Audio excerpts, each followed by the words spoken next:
దేవుని నామమునకు మహిమ కలుగును గాక. కూడిన నా ప్రియమైన సహోదరి మీ అందరికీ ప్రభువైన యేసు క్రీస్తు నామమున నా వందనాలు ఉదయకాలం మీకు అందరికీ తెలియజేస్తున్నాను. అందరూ బాగున్నారని విశ్వాసంతో దేవుని వాక్యం తీసుకుని మేము ముందుకు వస్తున్నాను. మార్కు సువార్త 6వ అధ్యాయము 45వ వచనం నుంచి 48 వరకు కొన్ని వచనాలు మనం చదువుకుందాం.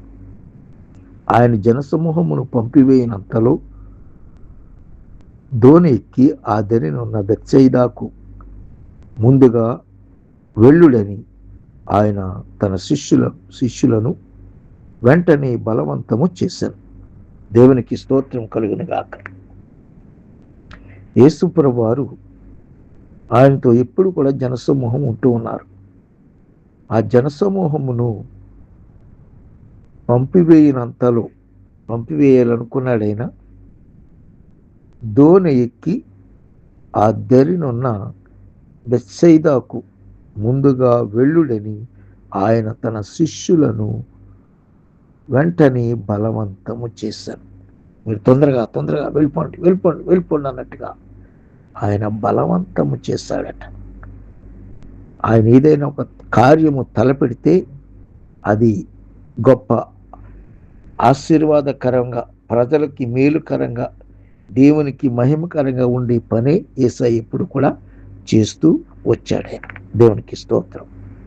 అందును బట్టి ఇక్కడ జనసమూహాన్ని పంపివేయాలనుకున్న అంతలో మరి దోణి ఎక్కించి శిష్యులను బెత్సయిదాకి ముందుగానే పంపడానికి బలవంతం చేశాడు అన్నమాట యేసయ్య.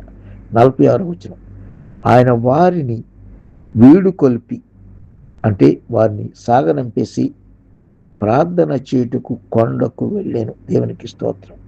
ఆయనకు ఒక ప్రణాళిక ఉంది, ఆయనకు ఒక ప్లాన్ ఉంది. అందును బట్టి వారిని తొందరగా పంపేసి ఆయనకి డిస్టర్బ్ లేకుండా ఆయన ఏకాంతంగా మిగిలిపోయాడు. ఆయన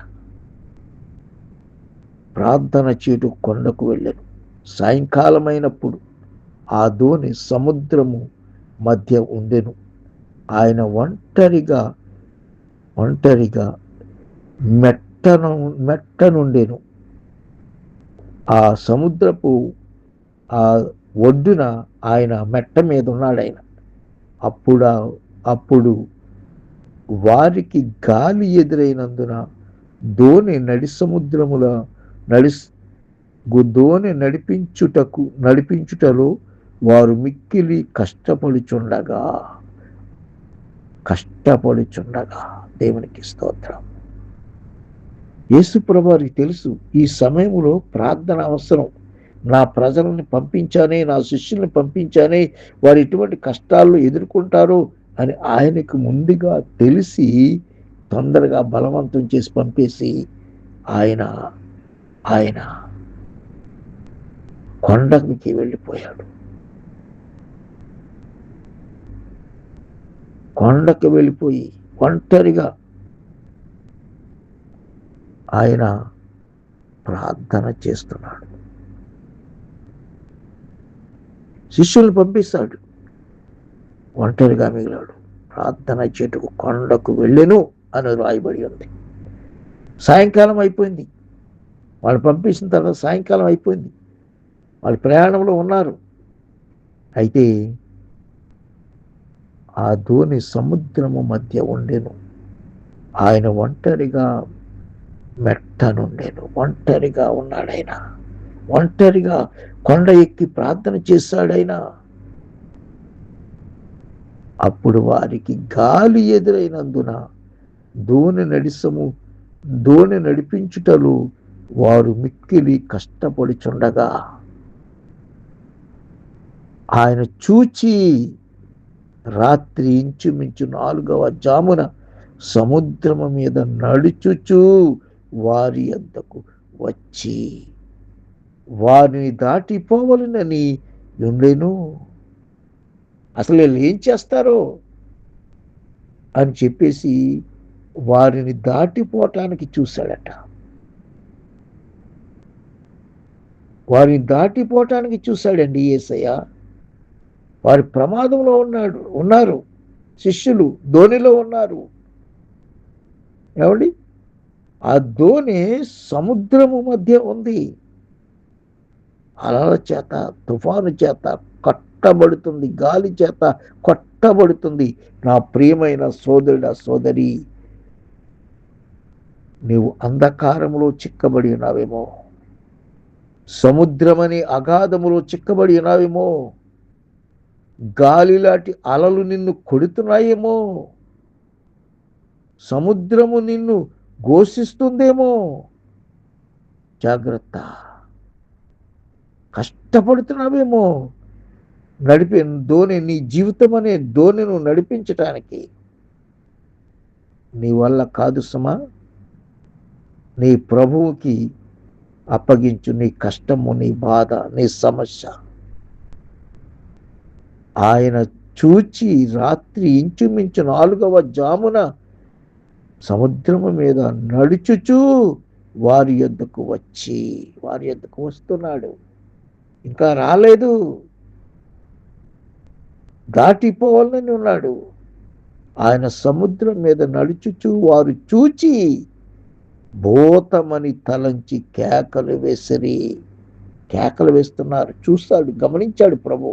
వీళ్ళు ఏం చేస్తారా, నన్ను పిలుస్తారా, లేకపోతే ఏం చేస్తారు అన్నప్పటికీ వాళ్ళు దిక్కుతోచని స్థితిలో ఉండి భూతం భూతం భూతం అని కేకలు వేస్తున్నప్పుడు, వాళ్ళ శ్వాసము సన్నగిల్లిపోయినప్పుడు, భయాందోళనకి గురి అయినప్పుడు, వారి జీవితంలోనే నామ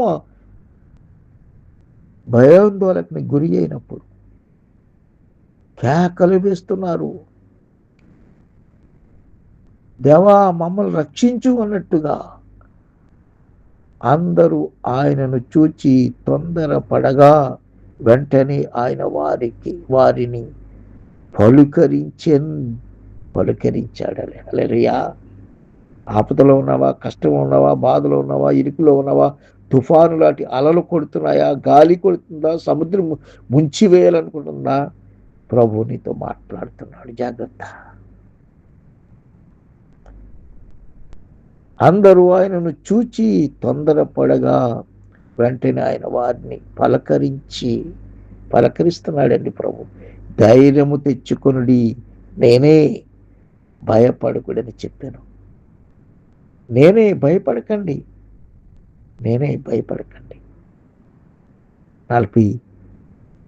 49వ వచనం, 50వ వచనం, 51, 52 వచనాలు.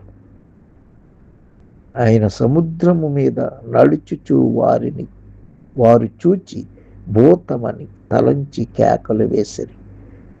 అందరూ ఆయనను చూచి తొందరపడగాను వెంటనే ఆయన వారిని పలుకరించి ధైర్యము తెచ్చుకోండి, నేనే అని ఇప్పుడు అన్నాడు ప్రభు. నేనే మిమ్మల్ని ఆదుకునేవాడిని, నేనే మిమ్మల్ని కాపాడేవాడిని, నేనే ఈ తుఫాన్ని గద్దించేవాడు, నేనే మీకు ప్రమాదం జరగకుండా చూసుకునేవాడిని, నేనే మీకు క్షేమం ఇచ్చేవాడిని, నేనే మిమ్మల్ని ఆదుకునేవాడిని, నేనే మీ భయాన్ని తీసివేసేవాడు, నేనే మీకు ధైర్యాన్ని ఇచ్చేవాడు, నేనే మిమ్మల్ని భద్రపరిచేవాడిని. దేవునికి స్తోత్రం.